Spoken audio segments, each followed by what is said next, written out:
The New Beginning. The sprawling estate of the Wellingtons stood as a testament to their wealth and influence. Nestled at the end of a long driveway flanked by neatly trimmed hedges, the home was a masterpiece of modern architecture. Inside, the high ceilings and expansive windows offered a sense of openness and luxury. Yet, despite the grandeur, the air was heavy with tension. Maria Wellington paced the length of the marble-floored living room, her heels clicking sharply with every step. Her phone sat on the coffee table, untouched, as she tried to quell the unease bubbling in her chest. Her husband, Daniel, sat in the corner, scrolling through his tablet with a feigned nonchalance that Maria knew all too well. "We can't keep ignoring this, Daniel," Maria finally said, breaking the silence. Her voice was firm, though a note of weariness betrayed her. "Emma needs more help than we can provide." Daniel sighed, setting the tablet down. "I know, Maria, but hiring someone to live in our home, trusting a stranger with her care, it feels risky." Maria crossed her arms, her frustration evident. "We've tried everything else. Therapists, tutors, part-time aides. Nothing sticks because they're not here when she needs them most. Emma deserves consistency, someone who can truly understand her." Emma, their 8-year-old daughter, was the light of their lives. Born with cerebral palsy, she had faced more challenges in her short life than most adults could fathom. Despite her struggles, she had a spark of determination that both inspired and worried her parents. But recently, that spark had dimmed.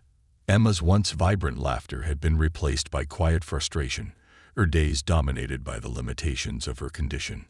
"I just worry we'll get it wrong," Daniel admitted, rubbing the back of his neck.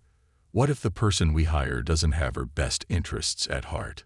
Maria softened at his words. She knew he was just as concerned as she was, if not more so. "That's why we're being so thorough. We'll interview every candidate ourselves, check every reference. We won't rush this decision." Before Daniel could respond, a soft voice interrupted them. "Mom. Dad?" They turned to see Emma at the entrance of the living room, her wheelchair softly humming as she navigated toward them. Her large brown eyes, so full of intelligence and curiosity, now held a shadow of hesitance. Maria knelt down to meet her daughter's gaze. "Hey, sweetheart. What's wrong?" Emma hesitated, her hands gripping the arms of her wheelchair. "I heard you talking. Is it about me?" Maria glanced at Daniel before answering. "Yes, love. We're thinking about hiring someone to help out around the house, someone who can spend time with you when we're busy." Emma tilted her head, her expression thoughtful. "Like a babysitter?" "Not exactly," Daniel interjected. "More like a friend who knows a lot about helping kids like you."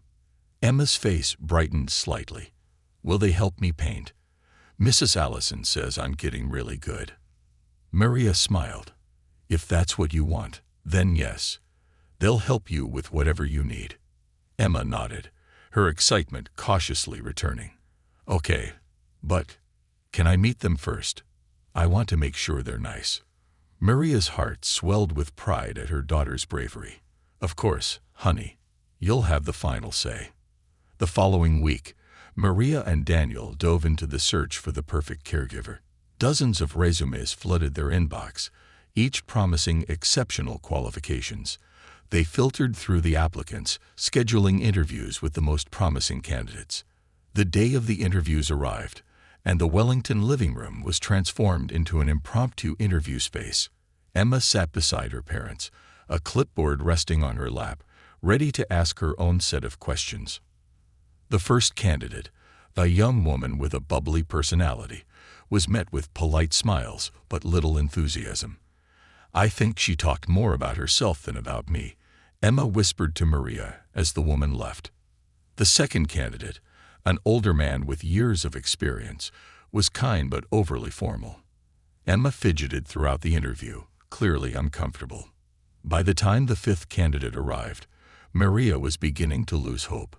Then the doorbell rang, and Daniel opened it to reveal a woman who seemed to radiate competence.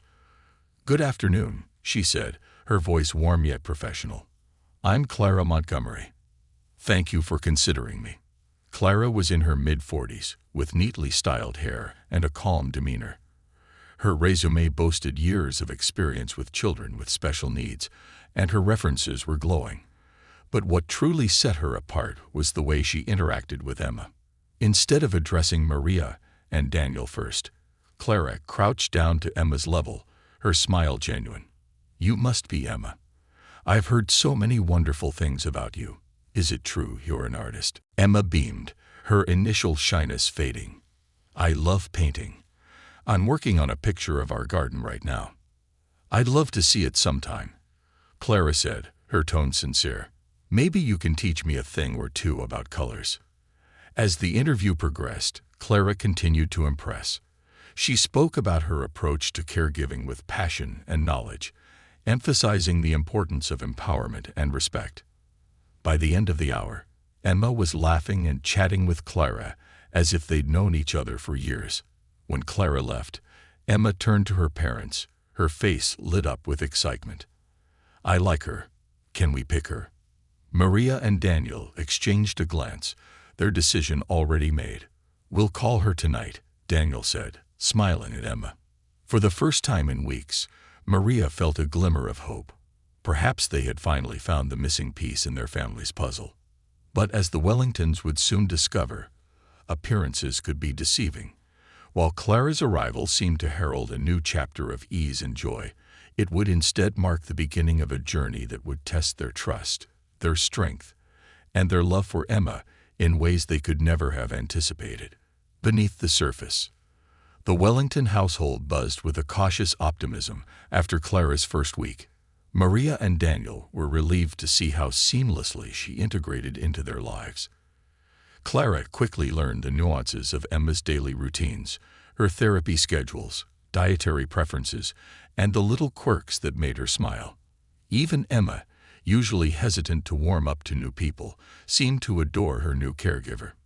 "You've got yourself a Picasso in the making," Clara said one afternoon, watching as Emma painted a vibrant landscape on her easel. She had set up an art corner in the sunroom, complete with all of Emma's favorite supplies. Emma grinned. "I like painting flowers the best. They're happy." Clara knelt beside her, carefully adjusting the angle of the easel to make it more accessible. "They are. You know, Emma, you have a talent for seeing the beauty in everything. That's a rare gift." Maria watched the exchange from the doorway, her heart warming. Clara had a way of connecting with Emma that felt genuine, even magical. It reassured Maria that they had made the right choice. But as the days passed, subtle cracks began to form in Clara's polished exterior, cracks that Maria couldn't ignore. It started with small things, almost imperceptible. Clara had a habit of subtly asserting control over Emma's routines. Maria noticed that Emma's breakfast preferences began to shift. Instead of her usual yogurt with honey, Clara insisted on oatmeal, claiming it was better for her energy levels. Emma didn't complain, but Maria caught her pushing the food around her bowl more often than eating it. Then there were the unexplained changes to Emma's therapy sessions. Clara suggested enhancements to the exercises prescribed by Emma's physiotherapist, citing her years of experience. "I've worked with so many children like Emma," Clara would say, her tone authoritative. "Sometimes you have to think outside the box." Maria's unease grew, but Daniel was quick to defend Clara. "She's an expert, Maria," he said one evening as they prepared dinner. "And Emma's already showing progress. Didn't you see her reach for her paintbrush today without hesitation?" Maria nodded reluctantly, though a part of her wondered if the changes were truly beneficial or if they were simply Clara's way of asserting dominance. "I just don't want to risk anything. Emma's care is too important." The first real red flag came during one of Emma's nightly routines. Maria had always been the one to tuck Emma into bed, a ritual that the little girl cherished. But one evening, Clara gently suggested that Maria take some time for herself. "You've had a long day," Clara said, her tone soothing. "Let me handle bedtime tonight. You deserve a break." Maria hesitated but ultimately agreed, thinking it might be good for Emma to bond with Clara in a more personal way. She retreated to the living room with a book, but her mind kept wandering back to Emma's room. Something about Clara's insistence felt off. Unable to shake the feeling, Maria quietly made her way upstairs. She stopped outside Emma's door, which was slightly ajar, and froze at the sound of Clara's voice.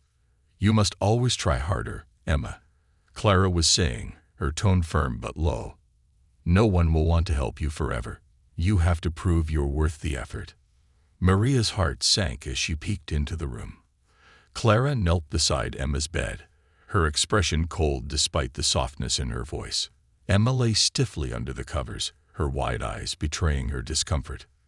"Good night, Emma," Clara said, brushing a strand of hair from the girl's face.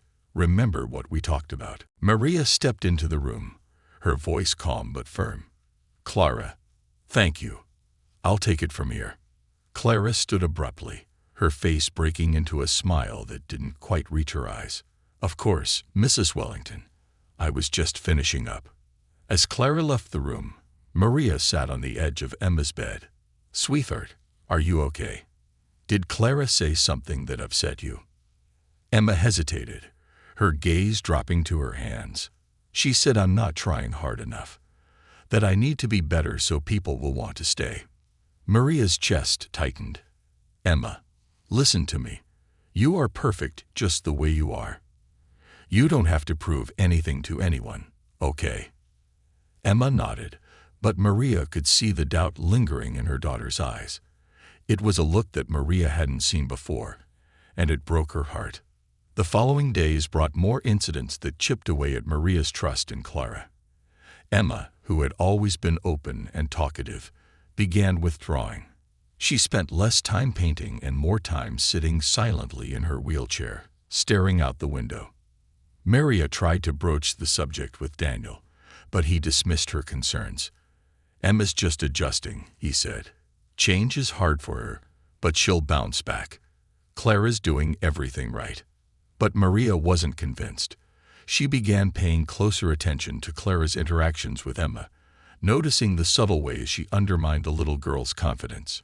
Phrases like, "You can do better," and "This is why you need me" became commonplace, always delivered with a sweet smile that masked their cutting nature. One evening, Maria overheard Clara speaking to Daniel in the study. "Mrs. Wellington is very protective of Emma," Clara said, her tone measured. "I understand her concern, but sometimes I feel it's hindering Emma's growth. Children like her need structure and discipline, not coddling." Maria's fists clenched at the words. She knew Clara was positioning herself as the expert, subtly implying that Maria's approach to parenting was flawed. It was manipulative, and it made Maria question how much influence Clara had already gained over Daniel. The breaking point came one afternoon when Maria returned home earlier than expected. She had planned to surprise Emma with a new set of watercolor paints, hoping to reignite her daughter's love for art. But as she entered the house, the sound of Emma's strained cries stopped her in her tracks. She followed the noise to the playroom, her heart pounding.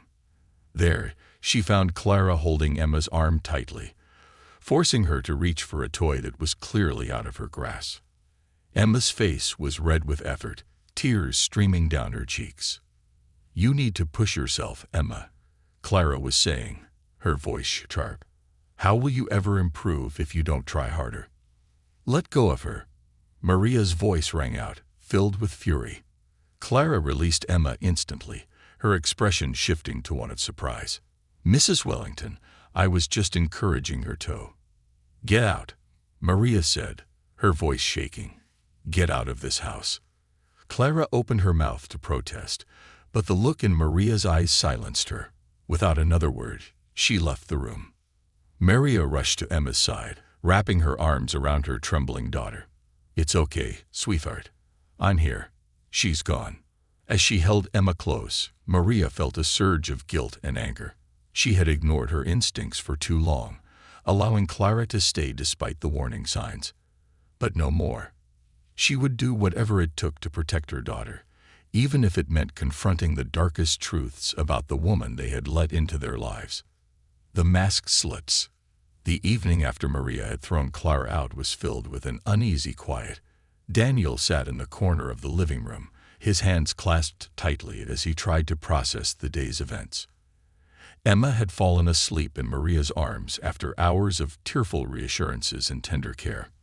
Maria, however, was far from calm. Her thoughts churned like a storm, replaying every moment of Clara's time in their home. "I can't believe this," Daniel finally said, breaking the silence. His voice was laced with disbelief and anger. "Clara seemed so perfect. What happened, Maria? What did you see?" Maria took a deep breath, recounting everything she had observed. Clara's subtle manipulations, her undermining words, and finally, the moment in the playroom when Emma was pushed to the point of tears. "Daniel, I trusted her," Maria said, her voice trembling. "I let her into our home, into Emma's life, and she hurt her." Daniel leaned forward, his face etched with guilt. "I should have listened to you sooner. I thought I was helping by trusting her experience. I didn't see it." Maria softened, knowing they both bore the weight of their decision. "We need to focus on what comes next. Clara's gone, but I don't think we've seen the last of her." The next morning, Maria decided to dig deeper into Clara's past. Something about her always felt too polished, too perfect. And now Maria was determined to uncover the truth. She started with the agency that had recommended Clara. After being placed on hold for several minutes, Maria was finally connected to a woman named Carol, who managed the agency's caregiver profiles.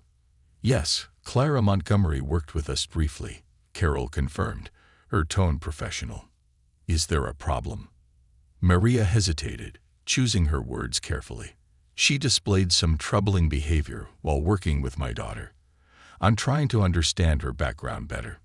Can you provide details about her previous placements?" There was a pause, and Maria sensed hesitation on the other end of the line. "I'm afraid I can't disclose specifics due to confidentiality agreements," Carol said. "But I can tell you this. Clara left us under unusual circumstances." Maria's grip on the phone tightened. "What kind of circumstances?" Another pause. Several families reported feeling uncomfortable with her methods. Nothing concrete enough to take legal action, but there were patterns we couldn't ignore. Maria's stomach churned. "And you still recommended her to us?" "She passed all our initial screenings and background checks," Carol replied, her voice defensive. "There was no evidence of criminal behavior. If you have any specific incidents to report, we can open an investigation." Maria thanked Carol curtly, hanging up. She felt no closer to the answers she sought. Determined, she turned to the internet, scouring forums and community boards for any mention of Clara Montgomery. Hours passed, and Maria's search yielded little until she stumbled upon a post buried in a local parenting forum. The thread was titled, "Unsettling Experience with a Nanny."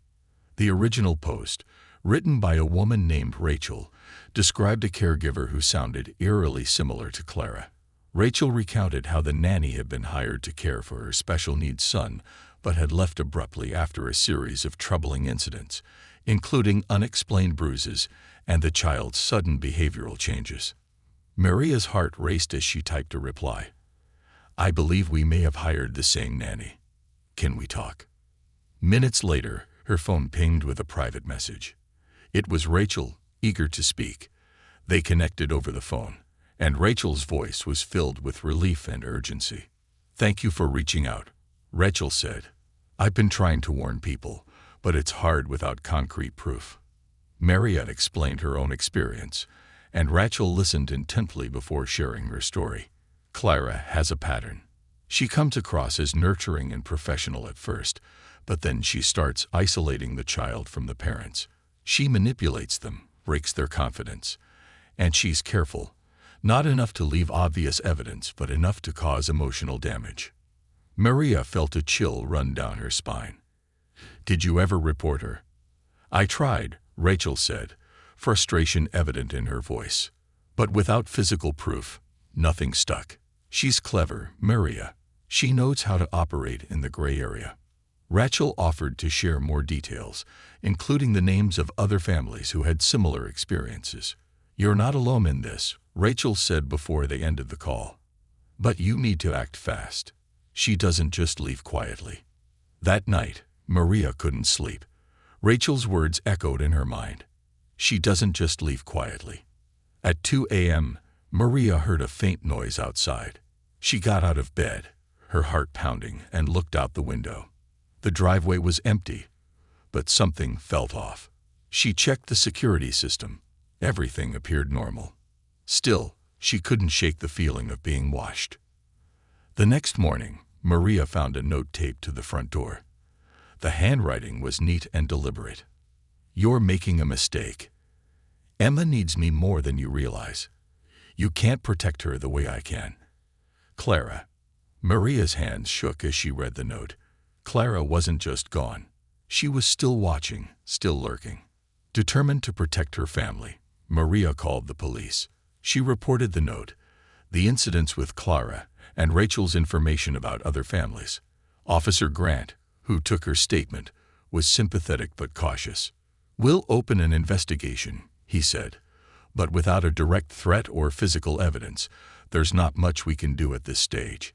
Keep your security system active, and don't hesitate to call if you see anything suspicious."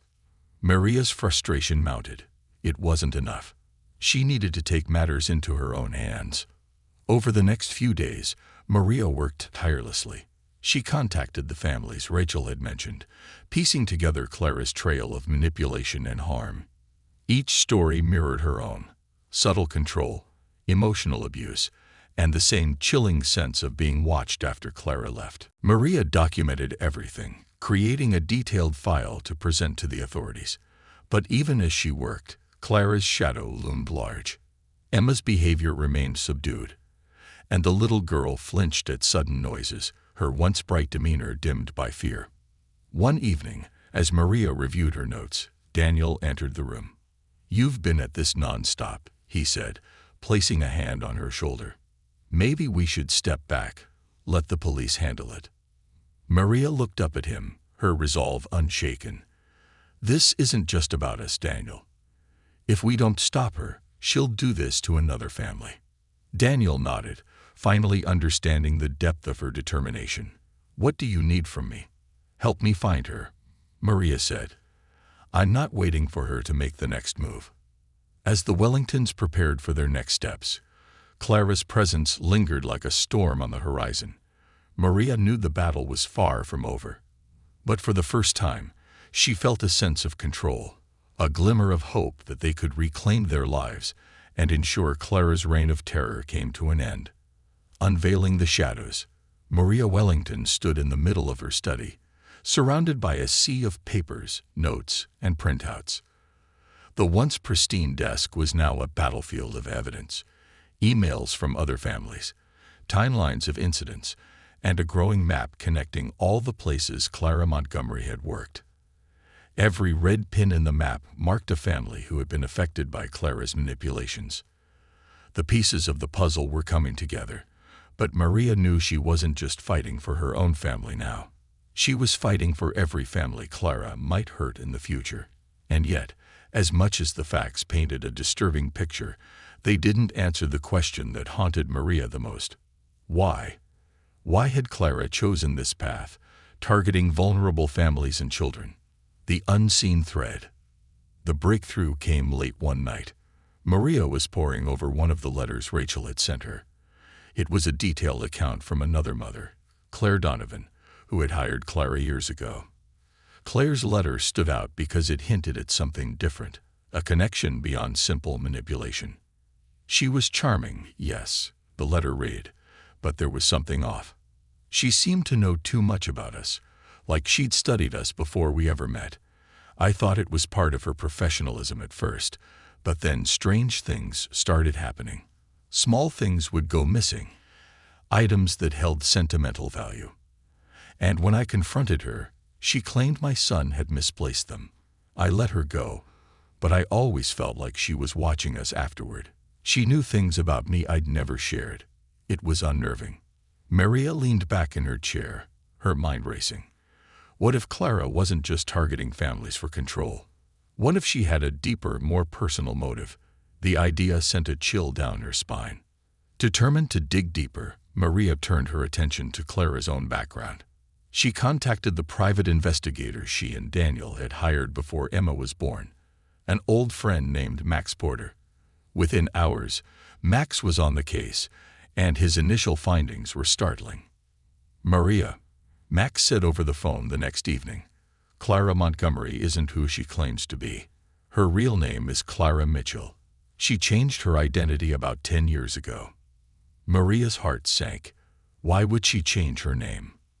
"That's where it gets murky," Max admitted. "She's been linked to several small towns across the state, but her records are patchy. It's almost as if someone deliberately wiped parts of her history clean. I did find one lead, a hospital record from 15 years ago. It's under her original name." Maria frowned. A hospital record? For what? Max hesitated. She was admitted to a psychiatric facility for a year after the death of her younger sister, Grace.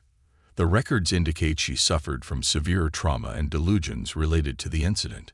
Maria felt a knot form in her stomach. What happened to her sister? "The details are sparse," Max said, "but it appears Grace had a developmental disability, and Clara was her primary caregiver. There was an accident, one that Clara blamed herself for. After Grace's death, Clara was institutionalized. She emerged a year later, changed her name, and started working as a nanny." Maria's breath caught.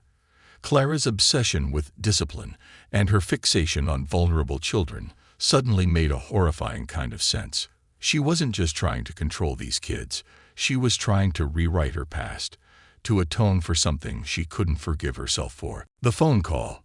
Armed with this new information, Maria decided to confront Clara directly. She dialed the number Clara had provided when she first applied for the job. To her surprise, the call went through. "Mrs. Wellington," Clara answered, her voice calm and collected. "I was expecting your call." Maria gripped the phone tightly, her anger bubbling to the surface.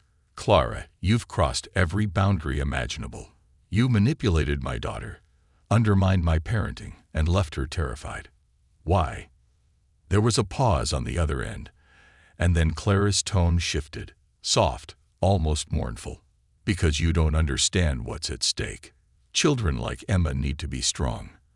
The world won't be kind to her, and you're coddling her, setting her up for failure." Maria's voice trembled with rage. "Don't you dare pretend you care about her. This isn't about Emma. This is about you." Clara laughed softly, a sound that sent a chill down Maria's spine. "You think you've figured me out, don't you? But you can't possibly understand. Grace was everything to me. And I failed her. I let her slip away because I was weak, because I didn't push her hard enough. I won't make that mistake again." Maria's heart broke as she heard the pain in Clara's voice, but it didn't excuse the damage she had caused. "Emma isn't Grace," Maria said firmly. "And your methods are cruel, not helpful. You've been hurting families, not saving them. I'm fixing them." Clara snapped, her voice rising. "You don't see it now, but you will. One day, you'll thank me." Maria closed her eyes, steadying herself. "This is the last time we'll speak, Clara. Stay away from my family. I've already contacted the police, and I won't hesitate to press charges if you come near Emma again." Clara didn't respond immediately. When she finally spoke, her voice was eerily calm. "You can try to stop me, Mrs. Wellington, but you'll never undo what's already been done." The line went dead. A plan in motion. Maria immediately called Max, relaying the details of the conversation. "She's unhinged, Max, and I think she believes she's helping Emma in some twisted way." Max's voice was steady. "We'll get ahead of her. I've already flagged her name with local authorities, and I'm working on pulling more records. In the meantime, you need to secure your home."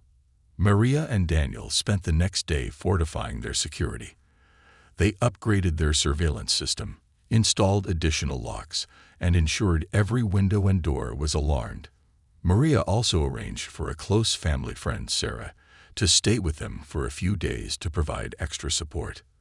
But even with all the precautions, Maria couldn't shake the feeling that Clara was still watching. waiting for an opportunity. The break-in. It happened on a stormy night, 2 weeks after Clara's departure. The Wellingtons were asleep when the alarm system blared, jolting them awake. Maria rushed to Emma's room, her heart racing, and found her daughter sitting up in bed, her eyes wide with fear. "Mama, what's happening?" Emma asked, her voice trembling. Maria scooped her up, whispering reassurances as Daniel checked the security cameras. "Someone's trying to get in," he said, his voice tight. "The back door." Before Maria could respond, the sound of shattering glass echoed through the house. She clutched Emma tightly as Daniel grabbed the baseball bat he kept by the bed. Sarah, who had been sleeping in the guest room, joined them, her phone already dialing 911. The minutes stretched into an eternity as they waited for the police. Daniel stood guard at the door while Maria and Sarah huddled with Emma. When the officers finally arrived, they found the back door broken and muddy footprints leading through the kitchen. But Clara was gone. The police assured them they would increase patrols in the area and advised the Wellingtons to remain vigilant. But Maria knew this wasn't over. Clara was determined, and her desperation made her dangerous. The resolve. The break-in solidified Maria's resolve.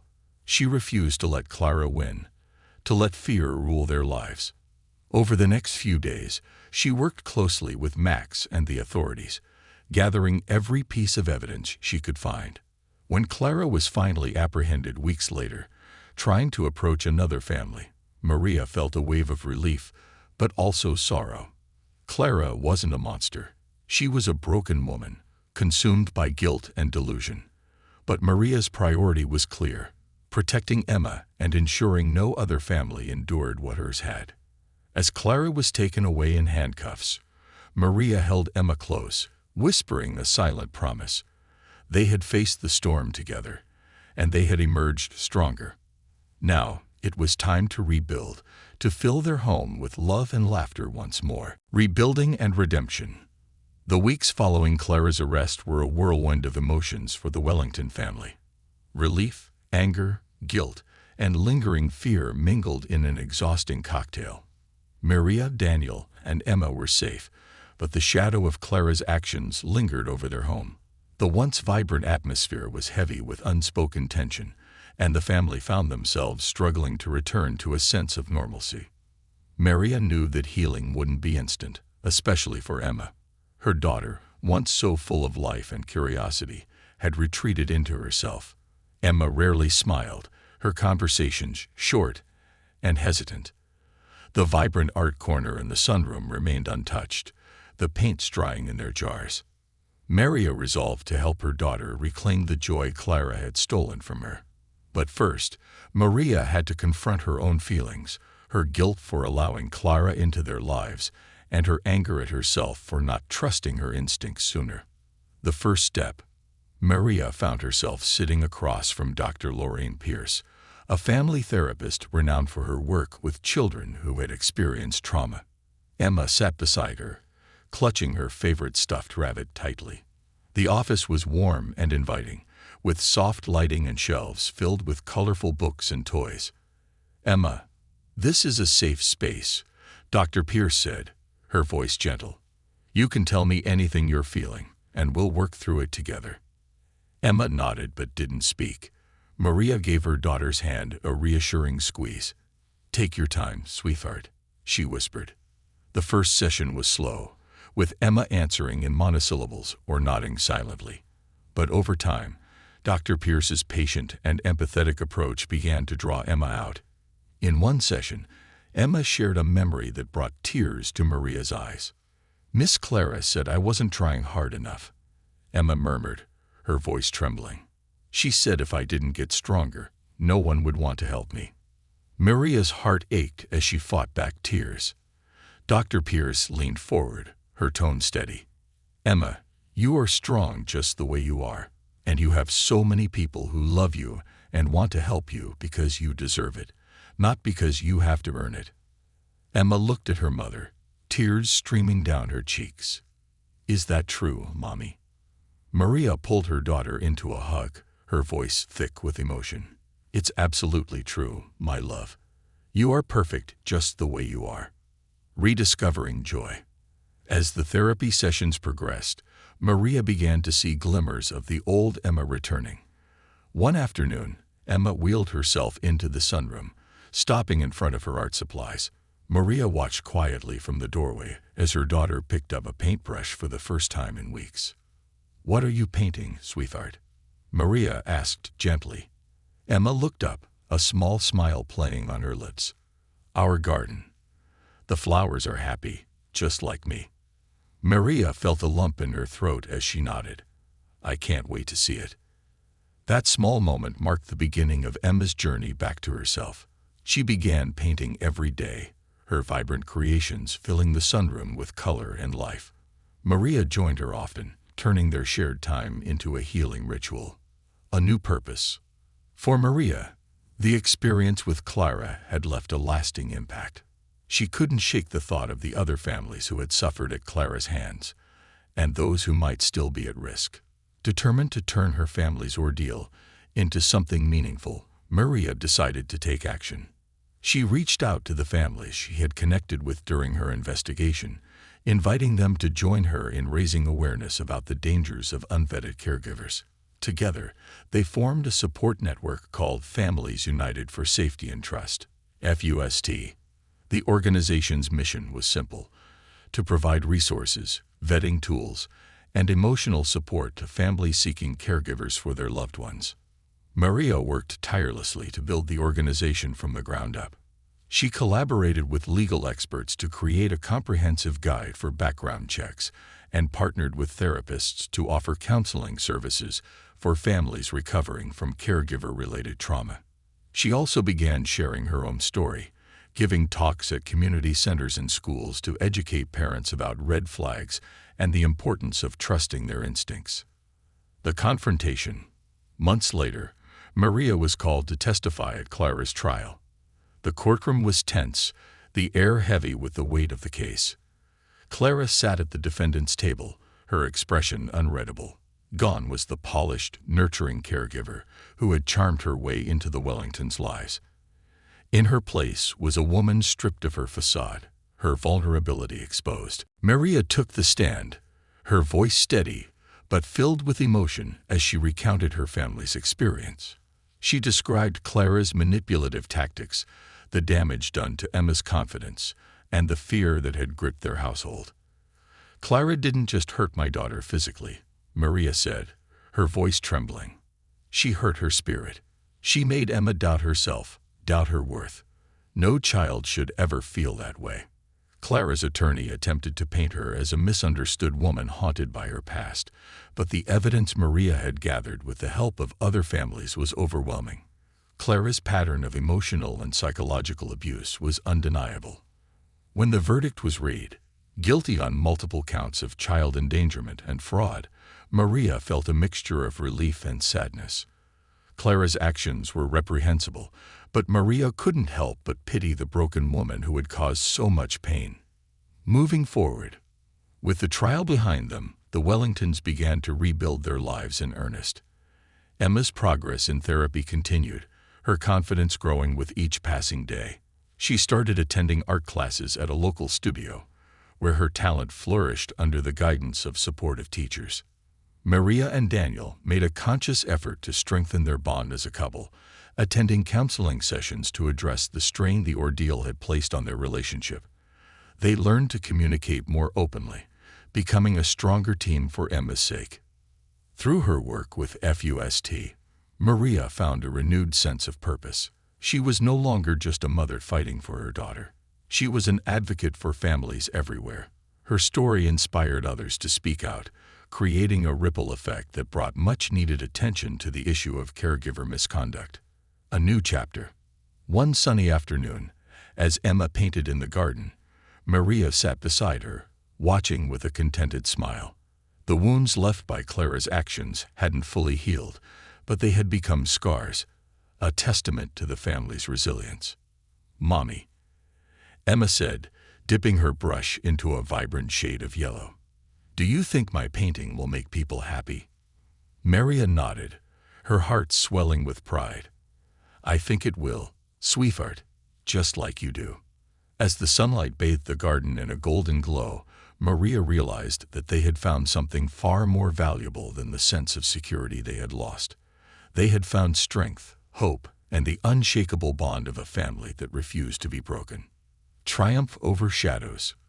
The Wellington family had come a long way since the harrowing days when Clara Montgomery had infiltrated their lives. The trial and subsequent fallout had left scars, but those scars became a testament to their resilience. Over the months and years, they grew stronger, not just as individuals but as a family. They were determined to use their experience as a catalyst for positive change, not just for themselves, but for others facing similar struggles. The flourishing of Families United for Safety and Trust, FUST. Maria's organization, Families United for Safety and Trust, FUST, became a beacon of hope for families across the country. What had started as a small network of parents sharing their stories had grown into a full-fledged nonprofit organization. FUST provided resources, training, and support to families navigating the complexities of hiring caregivers for children with special needs. One of FUST's most impactful initiatives was the Safe Hands Registry, an online database where families could access detailed information about caregivers, including verified qualifications, references, and user reviews. Maria had partnered with legal experts, therapists, and advocacy groups to ensure the platform was both thorough and accessible. It became a vital tool for families, empowering them to make informed decisions. At the heart of FUST's success was Maria's unrelenting dedication. She spent countless hours organizing workshops, speaking at conferences, and collaborating with lawmakers to improve caregiver regulations. Her efforts led to new legislation that mandated stricter background checks and licensing requirements for individuals working with vulnerable populations. One day, Maria was invited to speak at a national conference on child safety. Standing before a packed auditorium, she shared her family's story. "What happened to us was devastating," she said, her voice steady. "But it taught us the power of vigilance, the importance of community, and the strength we can find in each other. No family should have to face what we did. Together, we can create a world where every child is safe, loved, and supported." The audience erupted into applause, and Maria felt a surge of pride. She wasn't just a mother fighting for her daughter anymore. She was part of a movement. Emma's blossoming confidence. Meanwhile, Emma was thriving. Her therapy sessions with Dr. Pierce had helped her process the trauma of Clara's abuse, and her passion for art had become a powerful outlet for her emotions. Her paintings, once focused on simple subjects like flowers and landscapes, began to explore deeper themes of resilience, hope, and strength. When Emma turned 10, Maria surprised her by entering one of her paintings into a local art competition. The piece, titled Unbreakable Garden, depicted a vibrant meadow bursting with color, its flowers reaching toward the sun despite storm clouds lingering in the background. To Maria's delight, Emma won first prize. The judges praised her ability to convey such profound emotion through her work. At the award ceremony, Emma took the microphone, her voice clear and confident. "This painting is about me and my family," she said. "We went through a really hard time, but we didn't give up. My mom says we're like flowers. We keep growing, even when it rains." The audience gave her a standing ovation, and Maria couldn't hold back her tears. Emma had reclaimed her voice, her confidence, and her light. The strengthening of the Wellingtons. Maria and Daniel's relationship, which had been tested during Clara's time in their home, grew stronger with each passing year. They made it a priority to communicate openly and to support each other in their shared goal of providing Emma with a happy, secure life. One evening, as they sat on the patio watching Emma paint in the garden, Daniel took Maria's hand. "You know," he said, "I don't think I've ever told you how much I admire you." Maria raised an eyebrow, smiling. "Admire me? For what?" "For everything," Daniel said. "For standing up for Emma, for creating FUST, for turning something so painful into something so powerful. You've changed so many lives, Maria, including mine. Maria leaned her head against his shoulder, her heart full. We did this together, she said, and we're stronger because of it. Confronting Clara's legacy. Though Clara Montgomery was serving a lengthy prison sentence, her shadow hadn't disappeared entirely. Occasionally, Maria would receive letters from families who had crossed paths with Clara before her arrest. Some shared stories of the harm Clara had caused, while others expressed gratitude for FUSD's work in preventing similar situations. One letter, however, stood out. It was from Clara herself. The letter arrived on a rainy afternoon, its plain envelope unmarked except for Maria's name. As she unfolded the paper, she braced herself for the worst. Dear Mrs. Wellington, the letter began, written in Clara's neat handwriting. I know I am the last person you want to hear from, and I don't expect forgiveness, but I need you to understand something. I never intended to harm Emma or any of the children I cared for. I was trying to save them from the world, the way I failed to save my sister, but in my desperation, I lost sight of what truly mattered. I'm sorry for the pain I caused. I hope you and your family can heal. Maria read the letter twice, her emotions a complex mix of anger, pity, and relief. She chose not to respond, but she kept the letter as a reminder of how far her family had come, and of the importance of empathy, even for those who had caused harm. A bright future. As the years passed, the Wellingtons continued to thrive. Emma, now a teenager, had become an accomplished young artist with a growing portfolio of work. Her paintings were featured in galleries and fundraisers, with proceeds often donated to FUST. Maria's organization expanded nationwide, touching the lives of countless families. She became a trusted voice in child safety advocacy, her story inspiring others to take action. One summer evening, as the family sat together in their garden, Emma turned to her mother. Mom, do you think I'll ever be as strong as you? Maria smiled, brushing a strand of hair from Emma's face. Sweetheart, you already are, and you'll only get stronger. As the sun dipped below the horizon, casting a golden glow over the garden, Maria realized that their journey, though fraught with challenges, had brought them to a place of peace. They had triumphed over the shadows of their past, and their future was brighter than ever. The Wellingtons had not just survived, they had flourished. And in their triumph, they had found the strength to help others do the same. The years rolled forward, carrying the Wellingtons further from the dark shadow of Clara Montgomery's intrusion and closer to a future defined by strength, compassion, and purpose. Yet, the journey was not without its challenges. Healing, after all, was not a straight path. It twisted and turned, revealing moments of vulnerability, even amid triumph. The ripple effect. Maria's work with Families United for Safety and Trust, FUST, expanded far beyond her initial vision. The organization became a household name, celebrated for its groundbreaking initiatives in caregiver accountability and family support. One of its crowning achievements was the Clara Act, a piece of legislation that Maria had tirelessly campaigned for.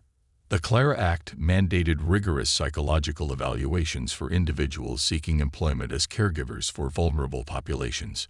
It also introduced stricter licensing requirements and created a national registry of certified caregivers, ensuring transparency and safety for families everywhere. The day the bill was signed into law, Maria stood in the Capitol Rotunda, flanked by other parents who had joined her crusade. Cameras flashed, and reporters asked questions, but Maria's mind was elsewhere, on Emma. After the ceremony, she returned home to find Emma waiting for her in the sunroom, a new painting drying on the easel. The painting depicted a phoenix rising from flames, its wings spread wide against a brilliant sky. "It's us," Emma said, beaming. "We rose from the ashes." Maria hugged her daughter tightly, tears streaming down her face. "You're my phoenix, Emma," she whispered. "You've shown me how to be brave." Emma's independence. As Emma grew older, her confidence flourished. She excelled in her art, and began taking on leadership roles in FUSD's youth programs, mentoring children who had experienced similar traumas. She spoke at events, her words inspiring others to find their own strength. "I used to think I had to prove myself," Emma said at one event, addressing a room filled with families. "But I've learned that I'm enough just as I am. And so are you." Her speech was met with thunderous applause, and Maria watched with pride as her daughter shone. Emma's triumphs weren't just her own. They were a testament to the power of love and resilience. One day, Emma approached Maria with a surprising announcement. "Mom, I've been accepted into the art program at Eastbridge University." Maria's eyes widened. "Emma, that's incredible. But it's so far away. Are you sure you're ready?" Emma nodded, her expression determined. "I am, Mom. I'll always need support, but I want to try living on my own. I want to show myself that I can do it." Though the thought of Emma moving so far away filled Maria with trepidation, she knew it was time to let her daughter spread her wings.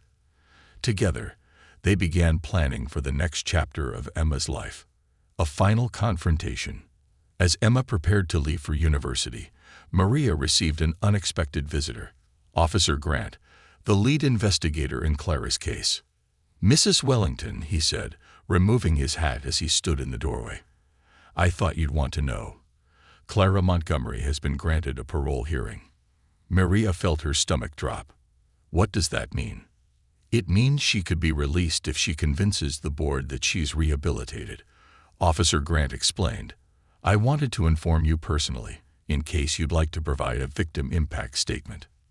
Maria's mind reeled at the thought of Clara walking free. The memories of her manipulations, her chilling words, and the damage she had caused came flooding back.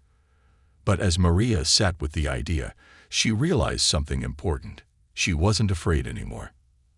At the parole hearing, Maria delivered her statement with calm conviction.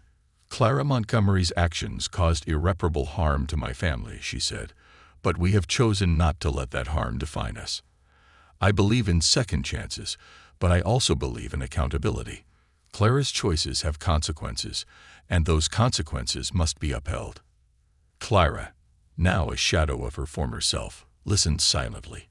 When the board ultimately denied her parole, Maria felt no triumph, only closure. The chapter was finally over. A new beginning. The day Emma left for university was bittersweet.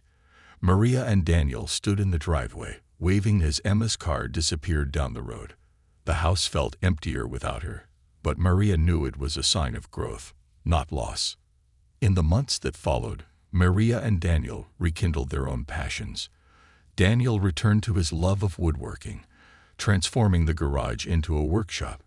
Maria began painting again, inspired by Emma's courage and creativity. One evening, as they sat together in the garden, Daniel looked at Maria and smiled. "Do you realize how far we've come?" Maria nodded, her heart full. "We've been through the fire, but we've come out stronger." Legacy of love. Years later, Maria and Daniel attended Emma's first solo art exhibition. The gallery was filled with Emma's work, pieces that told the story of her journey. One painting, in particular, caught Maria's eye. It was a portrait of a mother and daughter standing in a sunlit garden, their hands intertwined. "It's called Strength in Bloom," Emma said, appearing beside her parents. "It's about us."